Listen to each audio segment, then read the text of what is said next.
Lord, bakit ang ginutan ako itong yabi? Ang sa pamainyo, ika-share niya nga kwan. Ngayon siya mas, sige, si Pedro Quitoriano, pastor.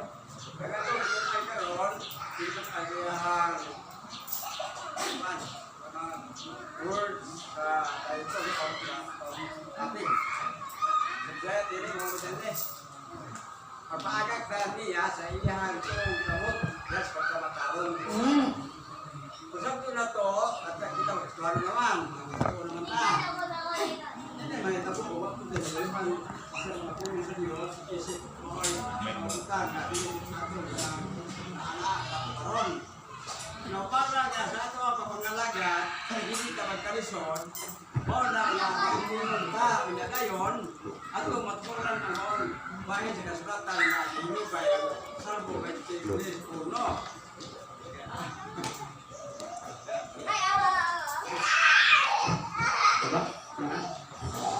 O na nga, ang Salmo 23:1, agay ni sa mga katauhan na sa Diyos. Sa nga naman, siyupang ako magbalantay. Patayan mo na sinunod katong mga tao, wak pa makaluwas. Kita nga nagatuo ko, nagkatawag na, nagaluwas na, nagkatakaw na tayo sa katong sa Diyos, bantayan ka sa Ginoo. O niya, iya tatambol sa sipsibanan nga, marunhaw. Daluhuntan niya sa mga pagtuon sa pulo sa Ginoo sa makaron. Mau kini nga itong pagtuon karon, mau kini ang pagdala, mau kini ang gitala, tadiga sa sisibanan nga manunaw, kaya sina tinaw man yun ang mga pulo, di ba tinaw? Ang ibong wari, sa dito, pagpadayag, tinan sa pulo. Kanya naman tanan, kailangan na ipahimutan sa daplin sa tubig nga malinaw, kaya nakikipagpapay sa mga pagkapilupan. Ang Espiritu Santo, na di hatag ng daan nato nga siya mao ang muhatag siya sa pinakabuhi. No, karon man nga naman may tabo man kana ang kawalaka, pagkapagpapakanan, pagkuma, kana kung ikadungol sa iya pagkatanghag sa wa niya pagsapot sa bao magkatulunan nga ano tayo gitudlo on tabo ni atong lakwon. No, karon may tabo man galing ng kawalaka, kung pagka sa pulo, kung pagka sa pulo sa Ginoo nga atong gitunan. Kung naman ko nang way gugma, wag yung gawa ang sintas mo sa tuto sa Ginoo nga ako makasigurado kasi kinabi mo na katapusan. Kay kisan pa ako sa niya ta sa ato isang tuto kanya karon wala yung ma isa may sulod niya sa unuhan at tuwas ng ni. Ang kita giisip na niya anak sa Dios. Pero ang ato pagkalag sa Dios sinanan kita naa sa gugma. Kay ang Dios gugmaman kay kung pamilya ko wa ta na gugma wa tadihan sa Dios, kay kung wala kita sa Dios, wa ka gihapon sa kawasan. Wala ka karon kayo sa ato ang atong kinabuhi, sa atong pagpanalagan karon. Ang ato pag-intensyon pa magsunan nga, dili ta mapilyo ang nagpaigos langit, no? Kay importante Dios na mahibaluta nga ang atong tumong karon Dios, iini tanan parang langit. Wala nga para langit, debalo ta nga duha ka dalan. Ang dalan nga lapat ay impierno, wala dalan nga dito sa langit. Karon pamalindong mo ito kanunay, asa man ito nakita karoon sa butalan. Kaya sa Salmo 1, nakita niya. Diyan, nako tayo pagpuan. Okay, praise the Lord, hallelujah. So, ang punto ni Pastor Pedro Quitoriano nga, kita daw nga mga anak sa Dios, kay mga anak naman ta sa Dios, gikinahanglan gyud nga magpaagak ta sa tuo nga kamot sa Dios. No? Magpaagak gyud ta, no? Dili kay ang atong kabubuton gid atong itumanon, no? Kikinahanglan kay nagpaagak man ta sa Dios, so ang iyang kabubuton mo'y matuman sa atoang kinabuhi. Kay aron nga agakon ta hangtod sa katapusan sa atong kinabuhi. So, kay ang atong gipangandoy mao man ang langit, so magpaagak ta sa tuong nga kamot sa atong buhi nga Diyos. So, may lang sa atong katapusan mga pag-ampok sa atong Sunday School. Hallelujah, hallelujah, yes Lord, hallelujah. Yes, amahan nga labing gamhanan, anaa ka sa kahitasan. Ikaw ang tag-iya sa amo ang kinabuhi, Lord. Lord, salamat sa imong mga saad nga kung diin, Lord, ang imong saad mao gayon among dako nga kadaugan sa amo ang kinabuhi. Nga Lord, nga imong mga saad kinong Dios nga mao gayon kini makapahimutang sa among kalag, Lord, nga ang imong mga saad nagaingon nga nagaandaw kag luna alang sa imong mga Nga Lord, salamat Lord sa imong mga saad Ginoong Dios nga ang imong mga katawhan dili na gayud makataghamtam sa kasakit nga hilabihan nga kasakit Lord God. Nga ikaw gayud Ginoong Dios nagaingon ang imong mga saad Lord nga ikaw magapahaluna, ikaw magapanalipod, nga ikaw Ginoong Dios dili gayud ikaw mubiya sa imong mga katawhan. Imo gayong hatagan o pagapanalaginan mo gayud ang imong mga katawhan. Mga Lord, salamat Ginoong Dios sa imong mga pulong, nga kanang mga pulunga amo kayong masabtan. Amo kayong makinabuhi sa among kinabuhi. Aron kami Lord God, magasubay kami diha sa dalan nga angay namong pagasubayon. Lord, salamat ni ining tanan, upisan pa Lord sa tanan namo nga mga pagsulay o mga kasakit nga among nabatunan karon Lord. Ikaw magahupay sa among kasing-kasing sa among hunahuna.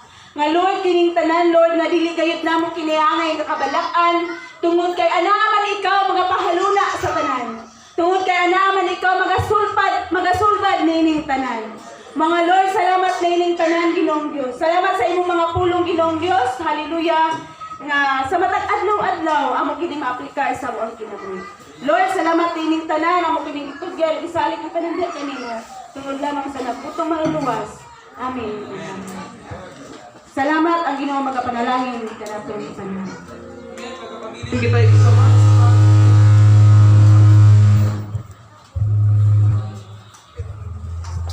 Amen. Hallelujah. Once again, igsoon, mayong buntag. Magapabilin kita sa itong pagpanindog, igsoon, as we glorify and worship the name of the Lord. Ug karon igsoon, mga antag na, kay welcome ang matag usa diha sa presensya sa itong buhi nga Dios. Igsoon, once again, mayong buntag. Amen. Hallelujah. Nagmanuyahon man ang tanan igsoon. Kinahanglan nga hype sa diha sa Dios. Amen. Amen. Hallelujah. Let us welcome one another in the presence of God. Hallelujah. As we sing this song.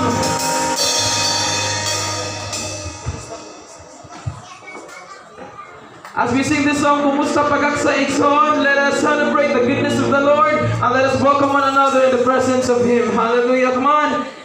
Yes, Jesus.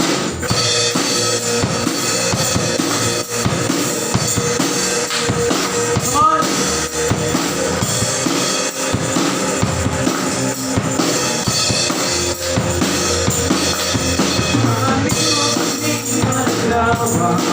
Pagkalibayan na nag-iusa, maharap sa'yo, nakakapagpapayay. Pagkalibayan sa iyong palamuan, nakasanabot ngayon sa buhay. Pagkalibayan ngayon sa iyo, nakalibay.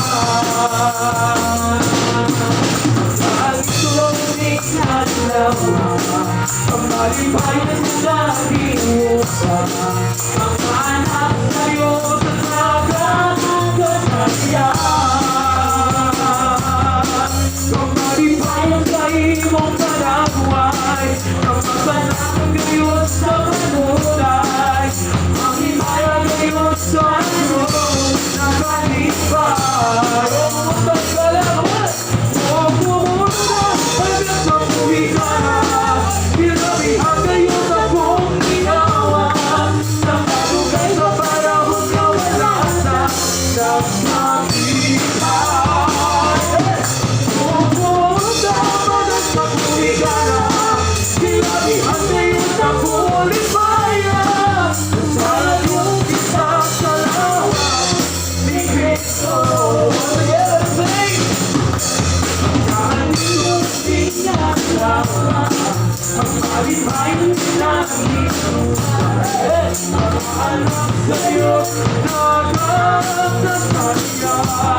Pagkalibayan sa iyong palamuan, nakasanabot ngayon sa buhay.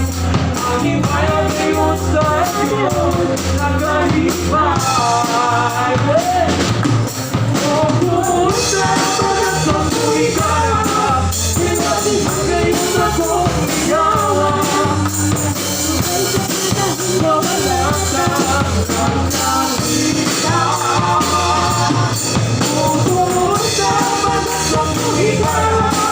Ilabi hanggang yung